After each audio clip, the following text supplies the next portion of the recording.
The morning air at Adelaide Cottage was unusually quiet. Too quiet. The kind of silence that makes your skin prickle with unease. Camilla's car pulled up to the stone pathway just after 8 o'clock. She'd made this trip dozens of times before. Always welcomed, always expected. But today, something felt different. The queen consort stepped out onto the gravel, her heels clicking softly. She adjusted her coat against the autumn chill and walked toward the entrance with the confidence of someone who belonged there. Adelaide Cottage wasn't just any residence. It was William and Catherine's private sanctuary, away from the cameras and the crowds. A place where their children could just be children. But as Camilla approached the door, a figure stepped forward from the shadows. A royal guard.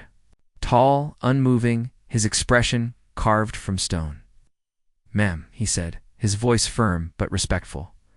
Camilla smiled politely, expecting him to step aside. He didn't.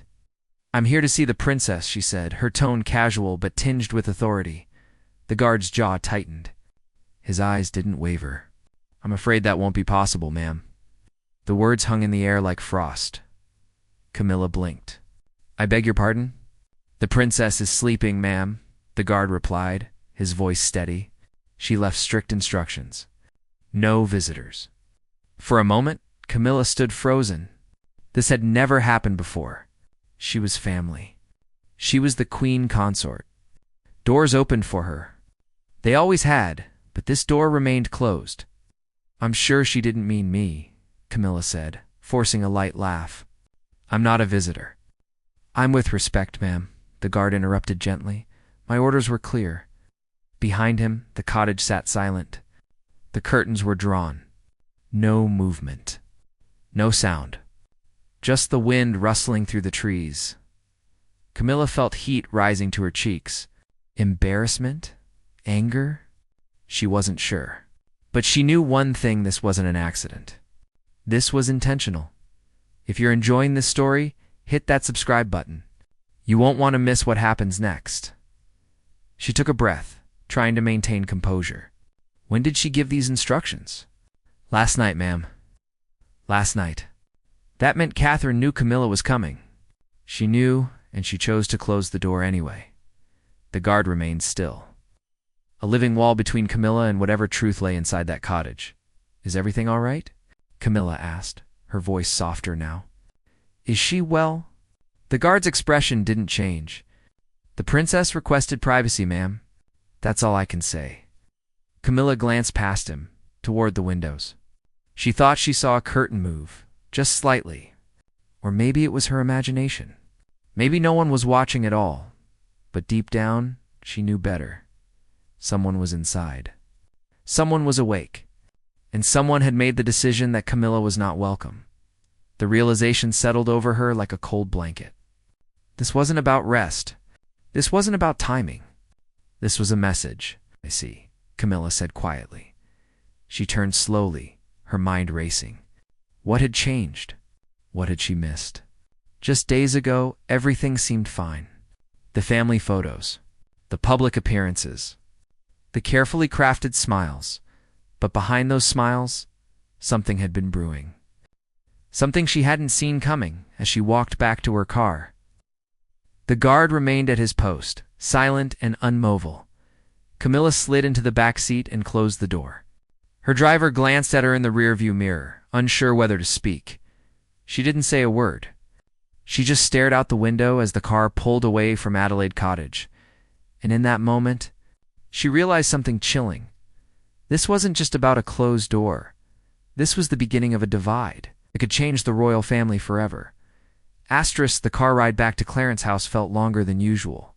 Camilla stared out the window, watching London blur past. But she wasn't really seeing any of it. Her mind was replaying the moment over and over. The guard's face.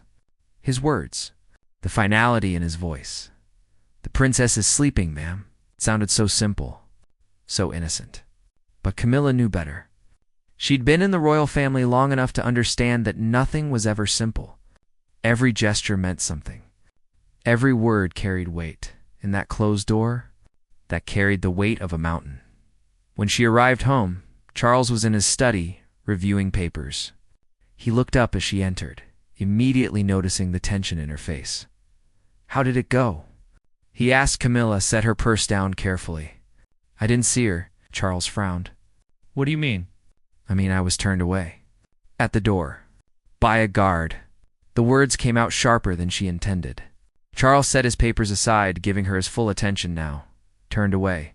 That doesn't make sense." He said Catherine was sleeping, that she'd left orders. No visitors. Charles stood up slowly, confusion crossing his face. "But you're not a visitor. You're family. Apparently that distinction doesn't matter anymore." The room fell silent. Charles moved toward her, concern replacing confusion. "Did something happen? Did you two have a disagreement?" Camilla shook her head. "Not that I know of. Everything seemed fine at the last family gathering.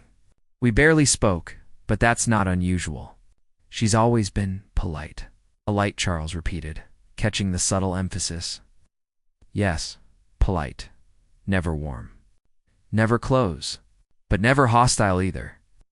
Charles ran a hand through his hair, a gesture he made when he was troubled. "There has to be an explanation. Maybe she really was sleeping. Maybe she's unwell? Then why not say that?" Camilla countered. "Why make it about instructions and orders? If she was genuinely ill, the guard would have said so." "This was deliberate, Charles. She knew I was coming, and she chose not to see me." Charles walked to the window, looking out over the gardens. He was silent for a long moment. "I'll speak with William," he finally said. Charles turned, surprised. "No," Camilla's voice was firm. "If you go to William, it becomes a thing. It becomes official. Right now, it's just between Catherine and me. If we pull William into it, if we make it a formal matter, we risk making it worse. But we can't just ignore it. I'm not suggesting we ignore it. I'm suggesting we wait, we watch. We see if this is an isolated incident or the start of something bigger." Charles studied her face. She was holding something back. He could tell. "What are you thinking?" he asked gently. Camilla hesitated. "I'm thinking this isn't about me." "Not really? Then what's it about?" She met his eyes. "It's about you." The words landed like a stone in still water. Charles opened his mouth to respond, then closed it. He knew what she meant. Ever since he'd become king, the dynamics had shifted. William was no longer just the heir. He was next in line in a very real, very immediate way. And Catherine?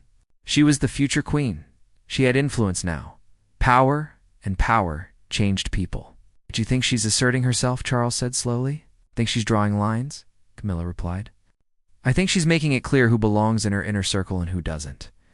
And I think she's doing it now, before it becomes harder to do later." Charles sank into his chair. The weight of the realization settling on him. She's protecting her family, yes. But from what? From me? From us? Neither of them had an answer. Outside, the wind picked up, rattling the windows. The afternoon light was fading, casting long shadows across the room. Camilla sat down across from Charles. "There's something else." He looked up. "When I was leaving," she said quietly, "I looked back at the cottage, and I swear I saw someone at the window. Just for a second. Watching me leave? Catherine? I don't know. But whoever it was, they wanted to make sure I was gone." The room grew colder, though the fire was still burning. Charles reached across and took Camilla's hand. "We'll figure this out together." But even as he said it, both of them knew the truth. Something had shifted. Something fundamental. And neither of them was sure it could be shifted back. 3 days passed. 3 days of silence? No phone call. No message. No explanation. Camilla tried to carry on as normal. Public appearances. Charity events. Smiling for cameras. But beneath the surface, something gnawed at her. A feeling she couldn't shake. She'd been shut out before. Years ago, when she was the other woman, when the world hated her, when doors literally closed in her face, she thought those days were over, but maybe they weren't. Maybe the door had just been temporarily open, and now it was closing again. On the 4th day, an envelope arrived, hand-delivered. No return address. Camilla opened it in her private sitting room. Inside was a single card, cream-colored, elegant. The handwriting was unmistakable, as it read, "Thank you for understanding. Some things require space. I'm sure you know what I mean." See, Camilla read it 3 times. Each time, the words felt colder. Thank you for understanding, but Camilla didn't understand. That was the problem. Some things require space. Space from what? From whom? I'm sure you know what I mean, but she didn't. Or maybe she did, and that was even worse. Asterisk, she set the card down on the table and stared at it.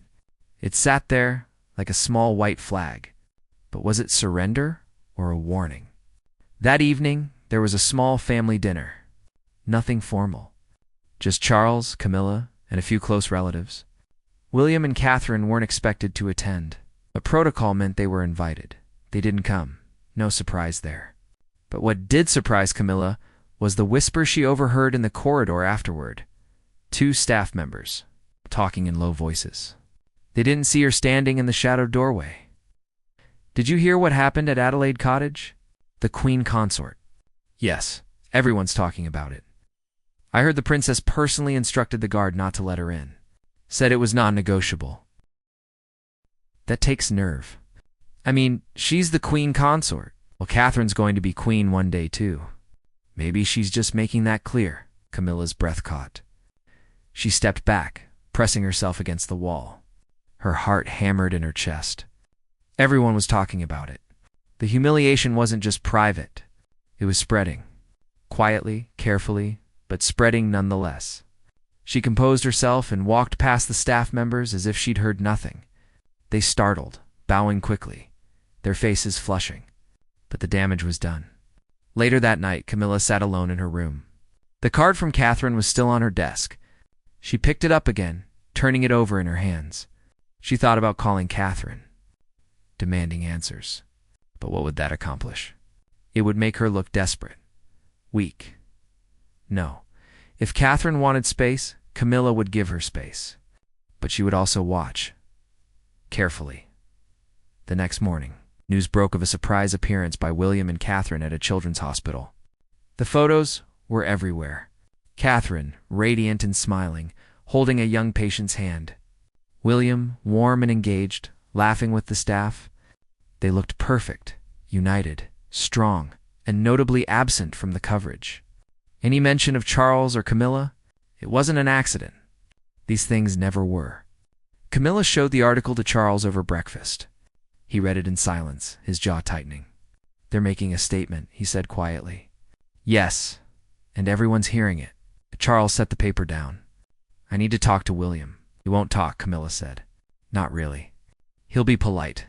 He'll say all the right things, but he won't explain. Because this isn't his decision. It's hers. Then I'll talk to her and say what? Why did you close the door on my wife? You can't. It makes you look controlling. It makes us look threatened." "We are threatened," Charles said, his voice rising slightly. "She's isolating us, drawing a line between their household and ours. Then we need to be smarter about how we respond." Charles leaned back, rubbing his temples. "I'm the king, and I can't even resolve a conflict in my own family." Camilla reached across the table, taking his hand. "This isn't about you being king. This is about Catherine being a mother, a wife, a future queen. She's protecting her family the only way she knows how. By shutting us out. By making sure we know our place." The words hung heavy between them. Charles looked at his wife, really looked at her. He saw the pain she was trying to hide. The fear, the old wounds being reopened. "I won't let her do this to you," he said firmly. "You might not have a choice," Camilla replied softly. That afternoon, Camilla received another message. This time, not from Catherine, from William. It was brief, almost curt. "We need to talk tomorrow, 2 o'clock. My office. No pleasantries. No explanation. Just a summons." Camilla stared at the message. Her hands trembled slightly. Tomorrow, she would get her answers. But something told her she wasn't going to like what she heard. The meeting was set for Kensington Palace. William's territory. Not neutral ground. Camilla arrived exactly on time. Not early, not late. She dressed carefully elegant but not showy. She wanted to project confidence without arrogance. Strength without aggression. A staff member led her through the corridors. The palace felt different than she remembered. Colder, somehow. More formal, or maybe that was just her nerves. William's office door was open. He stood by the window, hands clasped behind his back. He didn't turn when she entered. "Your Majesty," Camilla said, keeping her voice steady. William finally turned. His face was unreadable. "Please, sit." She did. He didn't stay by the window, creating distance between them. Physical, emotional. Camilla felt it like a wall. "Thank you for coming," William said. His tone was polite. Too polite, of course. Silence stretched between them. Camilla waited. She wouldn't be the first to break. Finally, William spoke. "I want to address what happened at Adelaide Cottage. I'd appreciate that." "Catherine has been under enormous stress," he continued. "The children. The public pressure. The expectations. She needs space. She needs boundaries." "I understand that," Camilla said carefully. "But I'm not the public. I'm family." William's jaw tightened. "Are you?" The question hit like a slap. Camilla's breath caught. "I beg your pardon?" William moved away from the window, finally sitting down across from her. His eyes were steady, hard. "My mother died when I was 15 years old," he said quietly. "The whole world watched. They saw me walk behind her coffin. They saw me try to hold it together. But what they didn't see was the years after. The grief, the anger, the confusion." Camilla's heart sank. She knew where this was going. "William, and through all of that," he continued, his voice growing firmer, "there was one person who never had to grieve. One person who got everything she wanted, who became queen, who got my father, who got the happy ending." "That's not fair," Camilla said, her voice barely above a whisper. "Isn't it?" William leaned forward. "You think I've forgotten? You think Catherine has? You think any of us have? I never wanted to replace your mother." "But you did," William said sharply. "In my father's life? In the palace? In the history books? You replaced her." Tears stung Camilla's eyes, but she blinked them back. She wouldn't cry. Not here. Not now. "I loved your father," she said, her voice trembling. "That's all I ever did. I'm sorry if that hurt you. I'm sorry if it's still hurting you. But I can't change the past." "No," William agreed. "You can't. But you can respect the present. By staying away from your family, by understanding that Catherine and I are building something different, something separate. Our children will grow up knowing who their grandmother was. They'll know Diana. They'll honor her. And they won't be confused by competing loyalties." The words were precise, clinical, like he'd rehearsed them. "So what are you saying?" Camilla asked. "That I'm not welcome in their lives." William hesitated. For the first time, his composure cracked slightly. "I'm saying there are boundaries now. Clear ones. Catherine and I have discussed this extensively. We need to protect our family, our children, our future. From me. From complications." Camilla laughed bitterly. "That's a polite word for it." "Camilla, no," she interrupted, standing up. "You've made yourself clear. I'm a complication, an inconvenience, something to be managed and contained." William stood as well. "That's not what I'm saying, isn't it?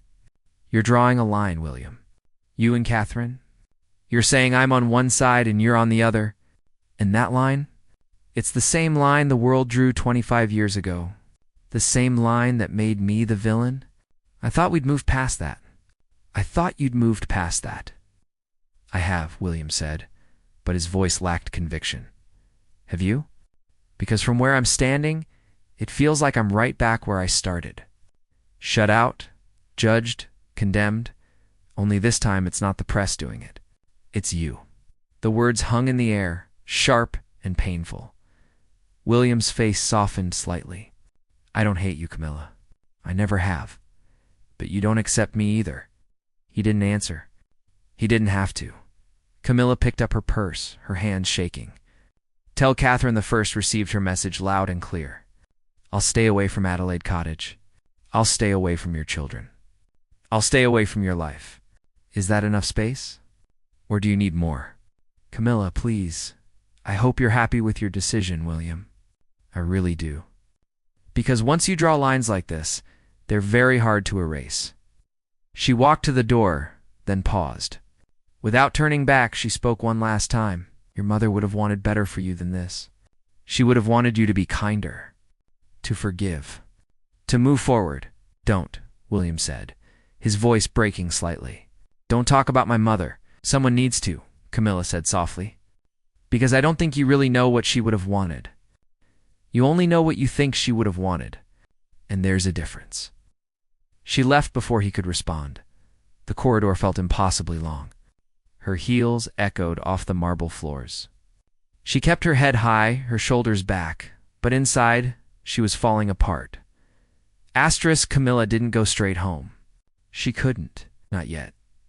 Instead, she had her driver take her to a quiet spot in Hyde Park. She needed air, space, time to think. She walked alone along the paths, her security detail keeping a respectful distance. The autumn leaves crunched beneath her feet. The world around her felt surreal, like she was watching her own life from outside her body. William's words echoed in her mind. Are you family? The question had been simple, brutal, honest, and the worst part. Camilla didn't know the answer anymore. She found a bench overlooking the Serpentine. The water was gray and still.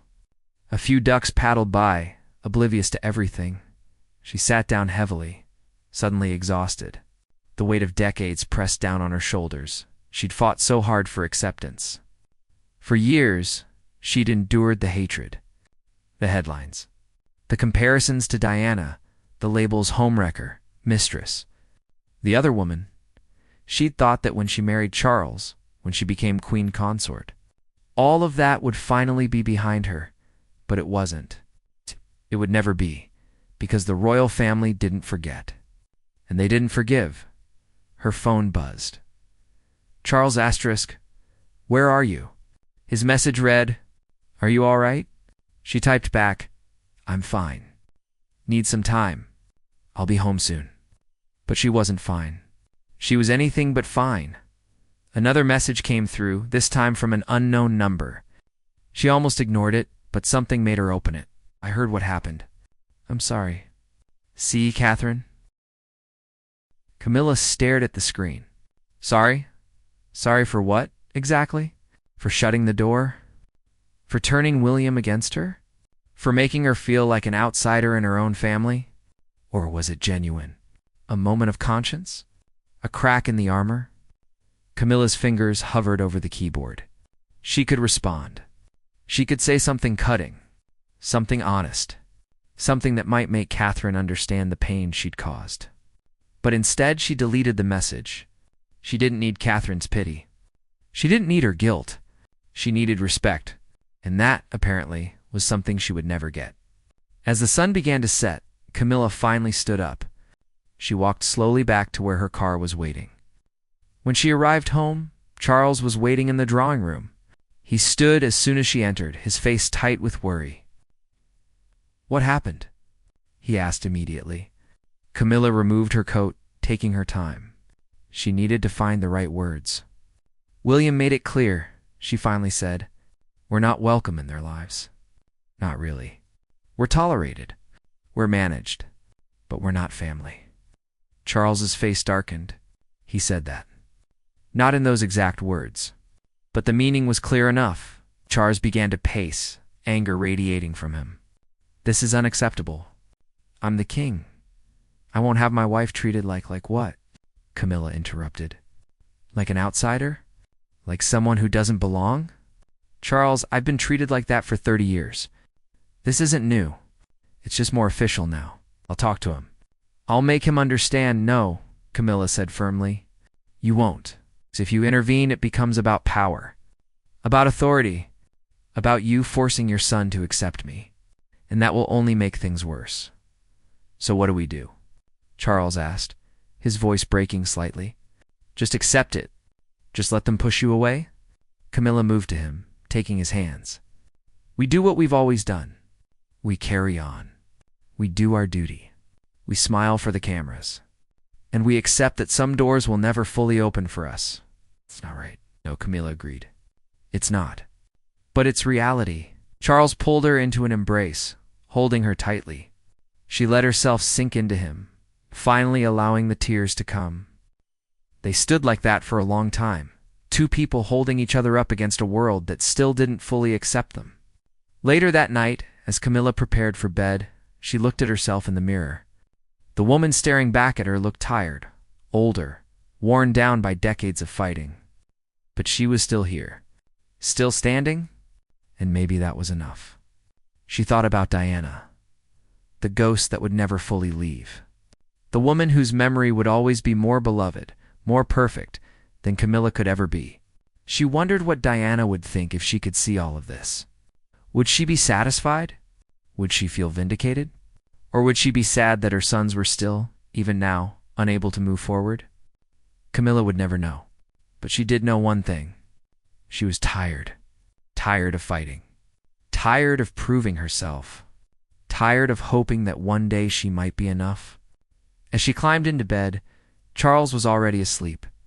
She watched him for a moment, this man she loved, this man she'd sacrificed so much for. Was it worth it? She wanted to say yes. She wanted to believe that love conquered all, that their happiness justified everything. But in the quiet darkness of that room, with the memory of William's cold words still echoing in her mind, she wasn't sure anymore. And that uncertainty was the loneliest feeling in the world, too. 2 weeks passed, then 3, then a month. Camilla and Charles maintained their public duties flawlessly. Charity events, state functions, carefully choreographed appearances. To the outside world, everything seemed normal. But behind the scenes, the distance grew. William and Catherine attended the necessary family gatherings, but they were brief, polite, formal. There were no private dinners, no casual visits, no phone calls just to chat. The line had been drawn, and everyone knew where they stood. Camilla learned to live with it. She had no choice. But then something unexpected happened. It was late November. The palace was preparing for the Christmas season. Decorations were being planned. Guest lists were being finalized, and then Camilla received a letter, hand-delivered, just like the last one. But this time, when she opened it, she found something different inside. A drawing, done in crayon. Stick figures holding hands. A child's handwriting at the bottom. To Granny Camilla. Love, Charlotte. Camilla's breath caught. She stared at the drawing, her eyes filling with tears. Charlotte, William, and Catherine's daughter. A child she'd barely been allowed to know. Underneath the drawing was a note from Catherine. The handwriting was hesitant, careful. Charlotte drew this after hearing she has a grandmother she doesn't really know. She asked if she could send it to you. I didn't have the heart to say no. I realize I've been unfair. I realize I've let my own fears and loyalties dictate decisions that affect more than just us. I can't promise everything will change overnight, but maybe we could start somewhere. Small steps. For the children, if nothing else. Catherine Camilla read the note 3 times. Her hands trembled. She showed it to Charles that evening. He read it in silence, then looked up at her with cautious hope. "What do you want to do?" He asked. Camilla thought about it. She thought about the pain, the rejection, the wounds that had been opened. But she also thought about that little girl, Charlotte, who didn't understand adult grudges, who just wanted to know her grandmother. "I want to write back," Camilla said quietly, and she did. She wrote a simple note thanking Charlotte for the beautiful drawing. She said it would have a special place in her room. She told her how much she loved the colors she'd chosen. And at the end, she wrote, "I hope we can see each other soon. I'd love to hear about your favorite things. Love, Granny Camilla." She sent it off, not knowing if it would change anything, not knowing if Catherine would even let Charlotte receive it. But 3 days later, another envelope arrived. This time, it was a photo. Charlotte, beaming at the camera, holding Camilla's letter. On the back, Catherine had written, she read it 20 times. Thank you. Slowly, tentatively, something began to shift. It wasn't dramatic. There was no grand reconciliation. No tearful apology. No public statements. Just small moments. Tiny bridges being built. A text from Catherine asking if Camilla would like to see photos from George's school play. An invitation to stop by Adelaide Cottage for tea, with the children present. A phone call from William, brief but cordial, discussing holiday plans. It was fragile, uncertain, like walking on ice that might crack at any moment. But it was something. One afternoon in December, Camilla finally returned to Adelaide Cottage. This time, there was no guard blocking her path. The door opened before she even knocked. Catherine stood there, holding baby Louis on her hip. She looked tired but softer somehow, less guarded. Thank you for coming, Catherine said. Thank you for inviting me. They stood there for a moment, two women who had never quite understood each other, trying to find common ground. The children are excited to see you, Catherine said. Charlotte especially. She's been talking about you all morning. Camilla's heart swelled. I've been looking forward to this. As she stepped inside, she heard little footsteps running down the hall. Charlotte appeared, her face bright with excitement. Granny Camilla. The little girl ran to her, wrapping her arms around Camilla's legs. Camilla bent down, hugging her back, tears streaming down her face. Hello, sweetheart, she whispered. George appeared next, more reserved but curious. William emerged from the other room, watching the scene carefully. His expression was unreadable, but he didn't stop it, and that was enough. They had tea in the garden, despite the cold. The children played. Charlotte showed Camilla her dolls. George talked about football. Louis babbled happily in Catherine's arms. It was ordinary. Beautifully, perfectly ordinary. And for the first time in months, Camilla felt like she belonged. When it was time to leave, Catherine walked her to the door. They stood there, neither quite sure what to say. I'm sorry, Catherine finally said, for how I handled things.